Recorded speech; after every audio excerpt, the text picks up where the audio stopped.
Hey, Jason Rice with LotParty. Again, this show is designed to help you with your virtual lot. We all know what a LotParty is, stirring up that inventory outside to maybe get more exposure on our cars or clean up a mess. But what we do on this show is figure out ways to stir up our virtual lot and get our cars moving a little bit faster. But what we're going to do is take a little bit of a step back, and I'm going to talk around the turnaround time of getting a car online, photo, price, and descriptions. And the big focus there, I'm going to run 2 episodes. One, I'm going to talk to Dennis McGinn from Rapid Recon. He owns a software product that helps dealers turn this around. It isn't a sales pitch. It's just going to be a reality of, the importance of that turnaround time. And then the next episode, I'm going to bring in a service director who's actually in the back end of everything. He's actually going through the trenches of helping a dealer turn around and getting these cars online through service, photo, price, and description a lot faster. So with that, to get a good turn, and even if you have a great turn, but let's just say you turn your inventory 7 to 10 times a year, to make that go a little bit faster, it comes around to turnaround time a lot of times. Because if it takes you 10, 14, 21 days to get a car between trade-in or purchase through service, through recon, through body shop and paint and dents or whatever, detail photo and get them online, what happens is a lot of used car managers, if it took 20 days to get it on lot ready, he's treating it like it's day one old, and he's having it priced a little bit too high in the market for a 21-day-old car, and it bleeds through. So even if you're 7 to 10 day turn, or if you're a guy that does have 15-day turn or 15 turns, average day in the 20s, you could be losing a lot of profit if your turnaround time takes more than 5 to 7 days, okay? And Dennis is going to go over the importance of that. But one of the best practices, I say, I had a dealer that does a great job in turnaround time, and his thing, he read Dale Pollock's Velocity book. I'm going to put some images up here. He's got 3 Velocity books from Dale Pollock. Those are huge books as a dealer to read, but he actually had everybody on his staff read that book. Then that way, between the porter to the parts guy to everybody's on the same page of how important it is and how much money a dealership is losing if they don't turn around those cars quick enough. One quick example, I'd say, if you went from 10-day turnaround time down to 7, you save those 3 days in your turnaround time on average in a month.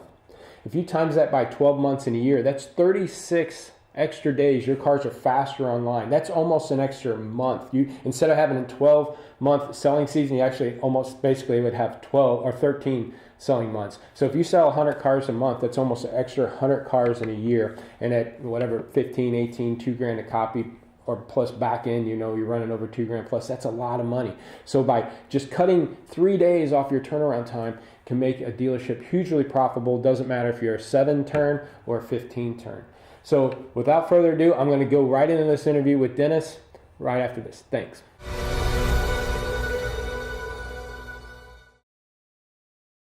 All right, hey, Jason Rice again here at the LotParty. What I've set up is a great interview. I've got Dennis McGinn here from Rapid Recon. I want to have him introduce himself, give him his background. But what I really want to do is take this segment and dig into the turn rate at dealerships. How fast can we get cars online? What's the benefits of cutting that down? And what's the industry standards, and maybe what's some of the best practices out there? So Dennis, again, thank you for joining me on the show. Can you give us a little bit of your background?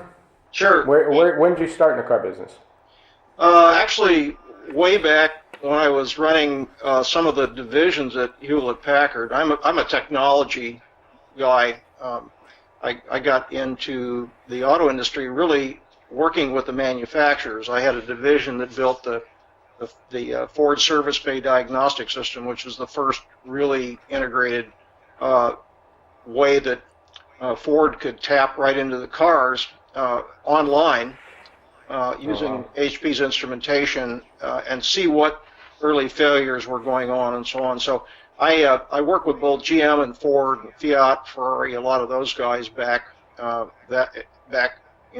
15, 17 years ago.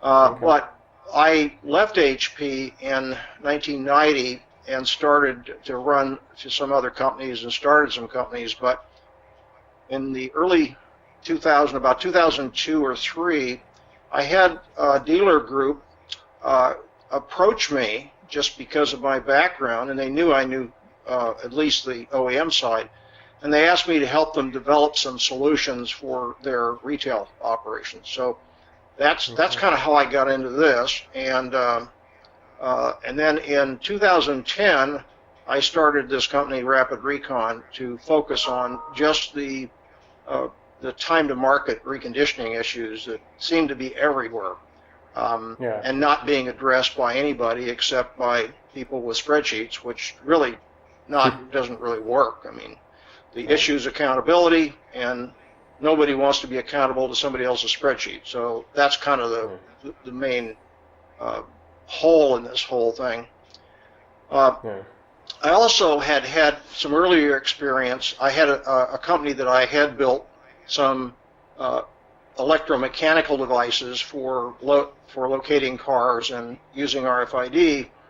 And in that experience, I had some very good dealers that I work with who used to tell me what a sham it was, the reconditioning time that was reality was a sham. And so essentially the team preparing their GMs to go to a 20 group meeting would not give them the real information because they didn't want to send the GM off and be embarrassed. So they would basically tell them, "Oh, well, it's 2 or 3 days, and we don't have any trouble." And so it became kind of self-fulfilling that they would discount the difficult cars and only think of the best case. And of course, that makes no sense, except it was just a behavioral thing. But this particular dealer told me actually how that worked when they go around the room at a 20 group meeting and everybody talks about how they're doing, and they all basically would say the same thing. It was all just baloney. So that's what got me interested in this. Okay. And so, I think we go back probably 10 plus years, and I know over the years, as you've grown this Rapid Recon, in the same time period, I was working with Viato, and I'm running the same things. I'm trying to help dealerships turn around that inventory, to turn that inventory quicker, to get them into double digits on their turn, 10, 12, 15, 18 turns. But the biggest struggle that we ran into, and a lot of dealers that were at that border that may be at 10, 12 and doing great, but can't get to that 15 where you really start seeing the benefit of velocity, it came down to that turnaround time.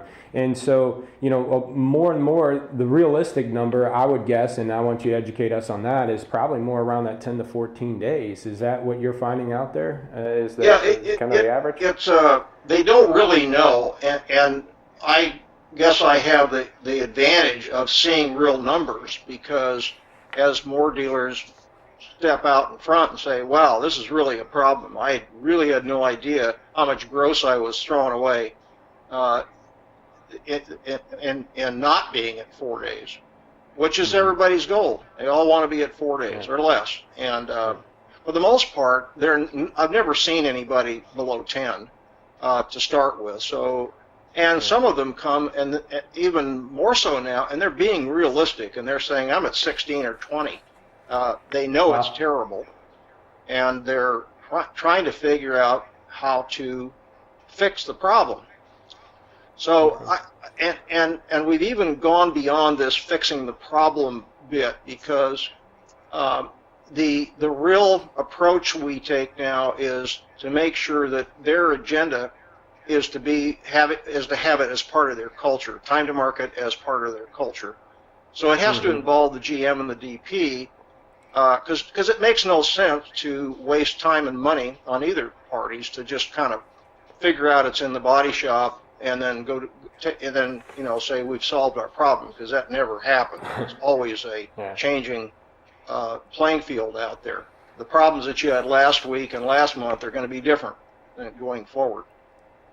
Well, and that brings up a point about, everybody being on the same page a little bit. You tipped on there. And at the beginning of this, before our segment, talk about, Dale's book, Velocity. He's got 3 books of velocity out there. And I know some of the dealers that are really successful at turning their inventory and having a great turnaround time on the recon part shared those books or at least those philosophies with everybody, because when you have a porter or a body shop or a paint guy that doesn't understand the importance of getting that expedited as quick, you're missing the piece of the puzzle. So, 2 things I want to dip into and have you answer is, one, a little bit about the software product again, because what you're able to do is allow dealerships to track that timeline and have each person responsible, but then maybe touch in, how do you get each person, how do you get the body shop guy to understand and get the parts guy to understand and get that buy-in? I guess if you can. Yeah, that's a really good question, because a lot of times they're gun shy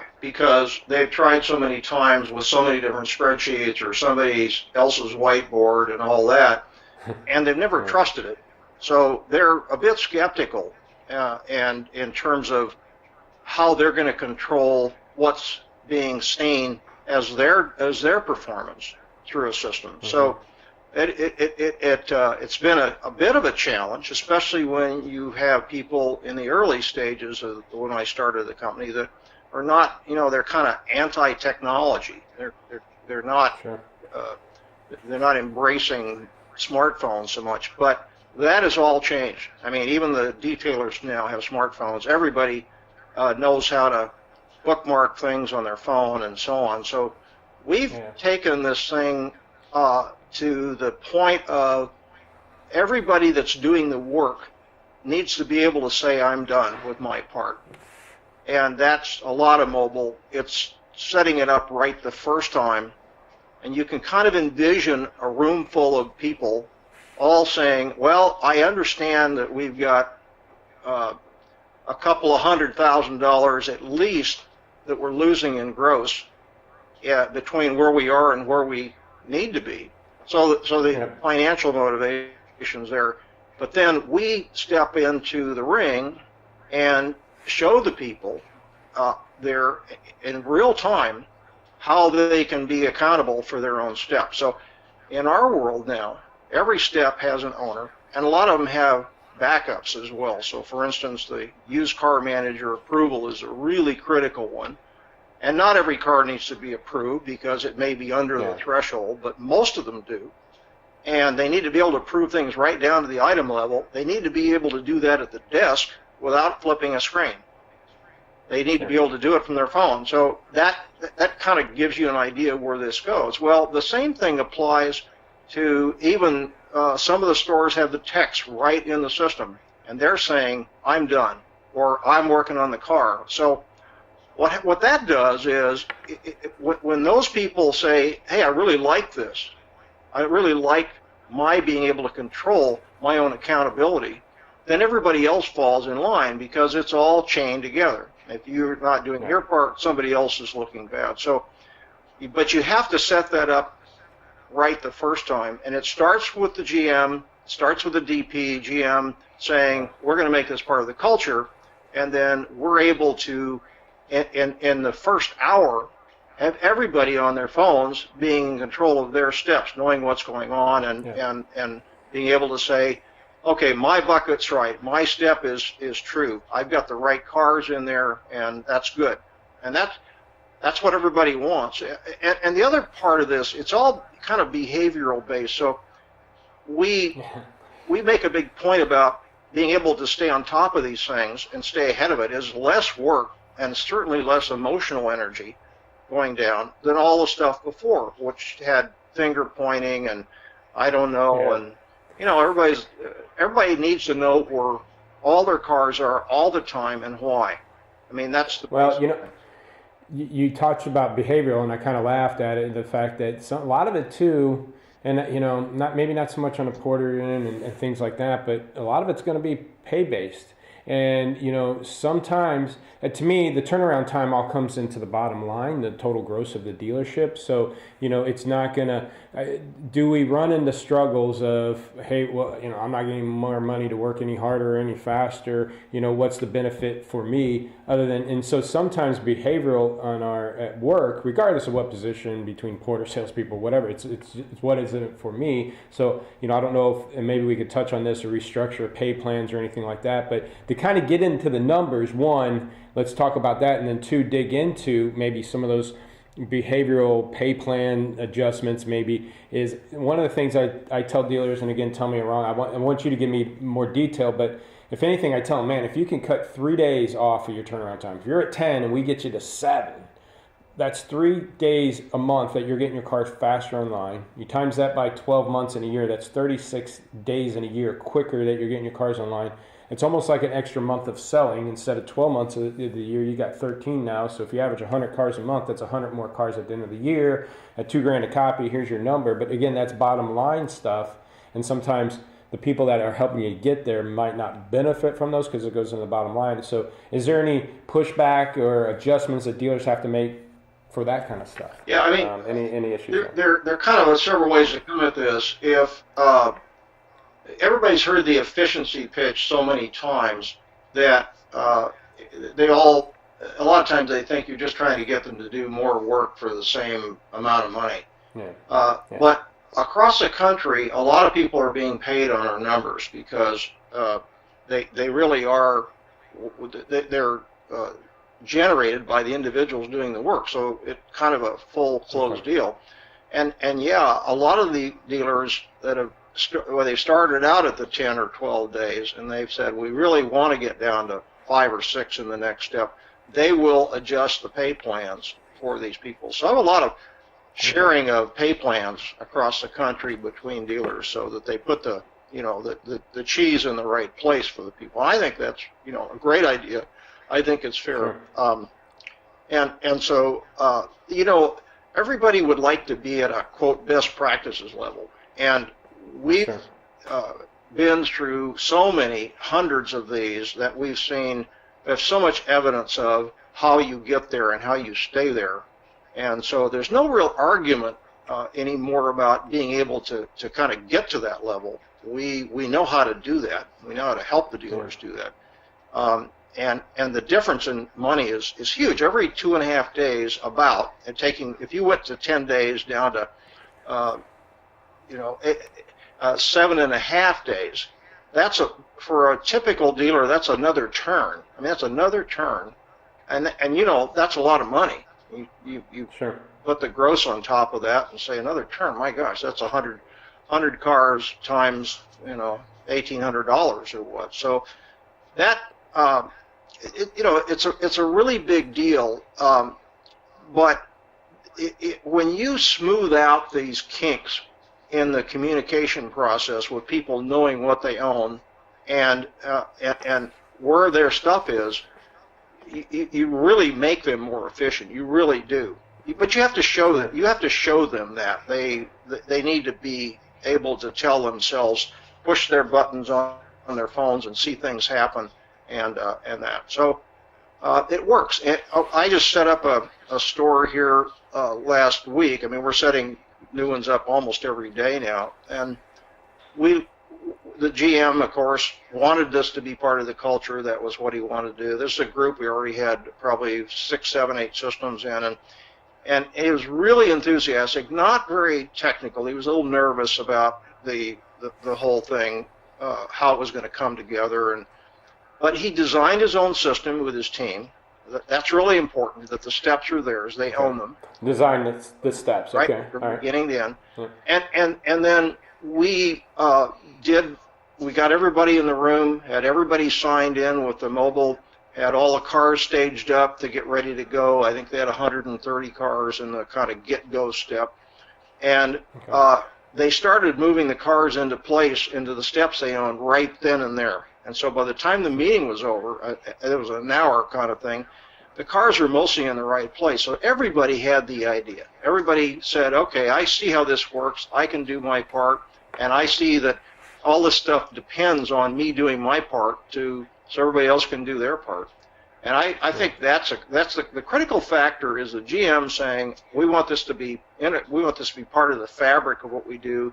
And the individuals hearing that we can help them to do their part, and it has to be easier than what they have been doing before. It's got to be less of an issue with them, and we can prove that. So that's. And that's what I was going to say. You might be giving them more work, or at least you want them more efficient or faster with their work. But if you've got tools that allow it to be easier, you might be able to do more work with less effort, or pretty much the same effort, worst case scenario, because of the organization of what's moving where. Yep. The moving parts are moving.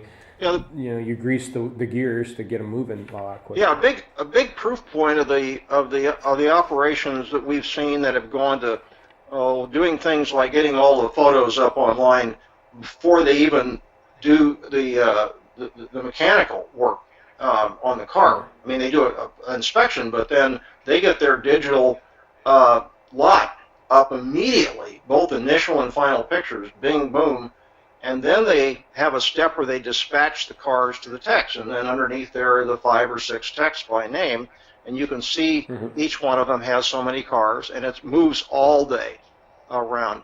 And I got to tell you, that was actually the owner's idea, the first one we did. We're doing a lot of them now, but it has become, the techs really like it. And obviously, that's the most expensive part of the reconditioning process itself. I mean, they control 80% or maybe even a higher percentage of the cost of what they put in the car.